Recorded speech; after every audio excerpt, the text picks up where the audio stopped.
Hey folks, it's Patriot Nurse. I want to talk with you guys today about the state of affairs in the country, and also I'll just get right into it.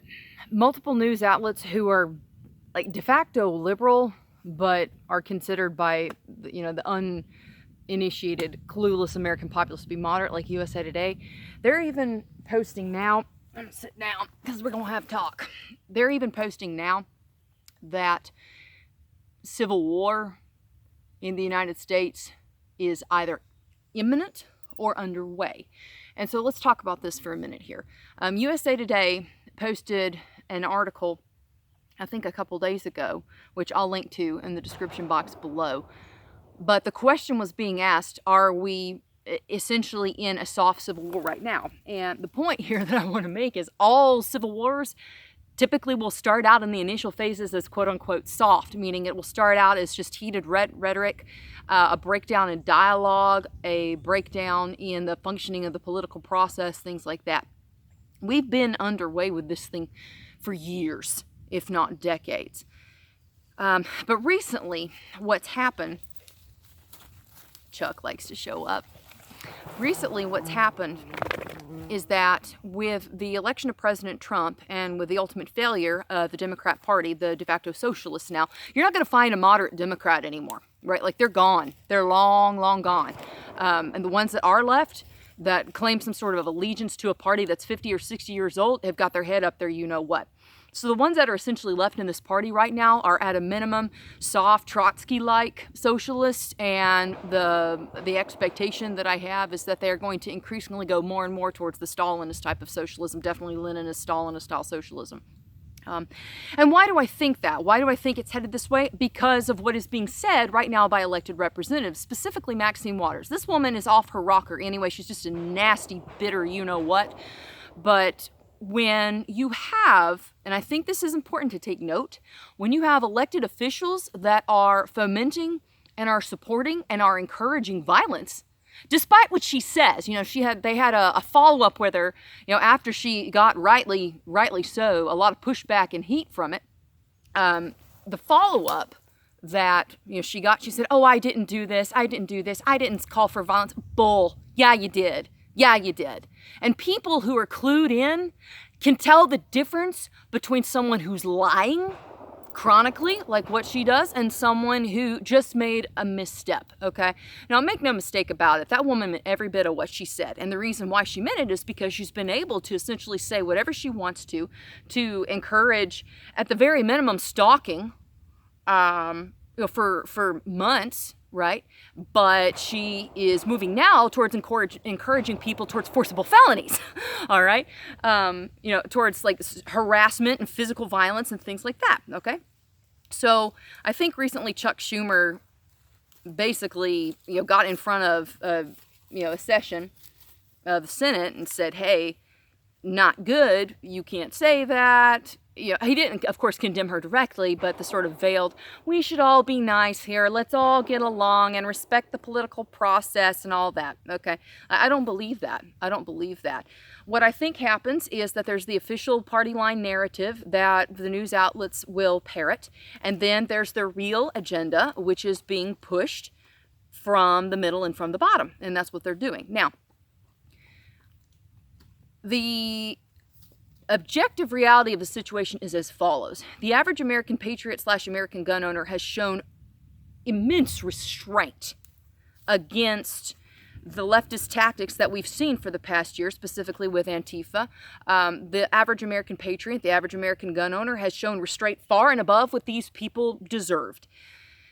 When you start to stalk people and you start to, from a political level, encourage the disruption of peace and the disruption of people's safe havens, namely their home, now we start to encroach on castle doctrine here. And when you're encouraging mobs to show up at people's home where there's an overwhelming level of force, a mob of however many people versus 1 to 2 people in a home, now we're at disparity of force, and now we're at potential for lethality here, okay? The preponderance of evidence would suggest that when you have a mob of people at a place who are chanting angry slogans, death to this, or, we're going to take somebody out, whatever. Okay, now we're into some pretty dicey territory and some hot water. This, let us be clear here, is being encouraged by an elected official who has not been officially reprimanded through the appropriate channels for breach of decorum, etc., which means there is a level, certainly, of approval by this from the Democratic Party and from your average little neighborhood socialist. I think that what's going to happen is you're going to see for the first time, and we're setting up for it, a true civil war. And let's go back here for a few moments here. Let's evaluate the American Revolution. Was the American Revolution a civil war?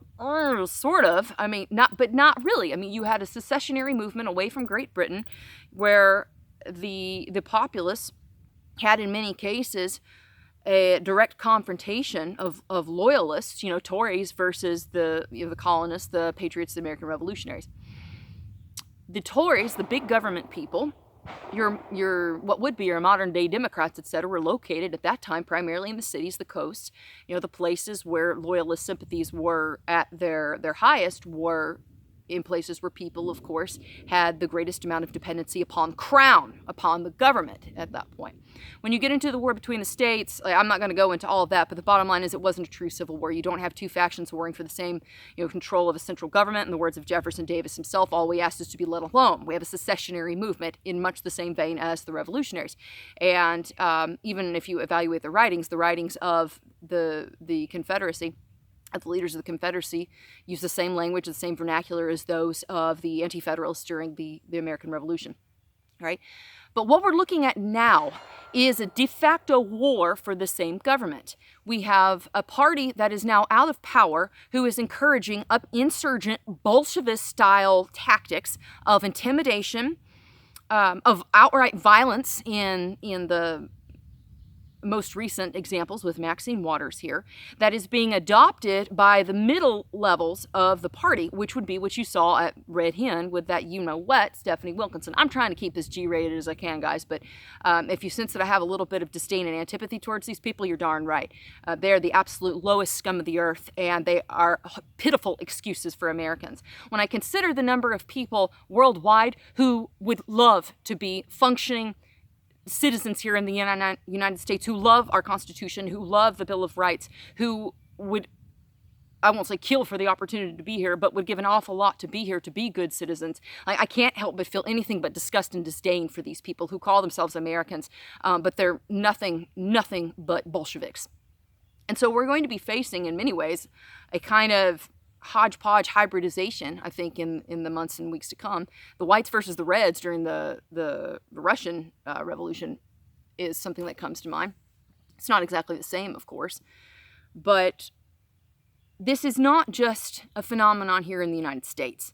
This is a trend that you're seeing globally right now of an insurgent mob communist type rule that is being encouraged by its leaders to break the rule of law and to via intimidation and potential violent tactics, take what it wants by force to shame and destroy their political opposition. It's happening here in the United States. It's definitely happening in South Africa.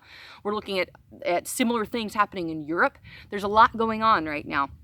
And so I think that what you'll see here is in many cases similar to your classic civil wars, but I think whatever happens here is going to have vast ripple effects and echo effects throughout the globe. It could happen here first, or it could happen in other places first and then have the spread throughout the rest of the world. But we should be very vigilant right now. Because when you have government officials that are encouraging their constituents to utilize violence against their political opponents, who, by the way, have done them no personal harm or wrong, you should pay attention. Because typically you got a very, very short timeline. The eternity expanse and the past of history can vouch for this. You've typically got a very short timeline when you see government officials that are advocating for violence against political opponents. So we should pay attention to that. And I don't care how much BS retraction Maxine Waters does. take a brief sampling of the past 6 months to a year of that woman's rhetoric, and you'll see that she is a dyed-in-the-wool communist. She is very, very much a violent person in her rhetoric, for sure. But she's ultimately a coward because she's not willing to enact this violence herself. What she's doing is encouraging people who are typically jobless and, room temperature IQ to enact this violence for her. And we should be ready. The American gun owner and the American patriot has shown incredible restraint, like I said, over the past few years. But when you get to the point where Bolsheviks, the political party, the Democrat Party, is encouraging people to stalk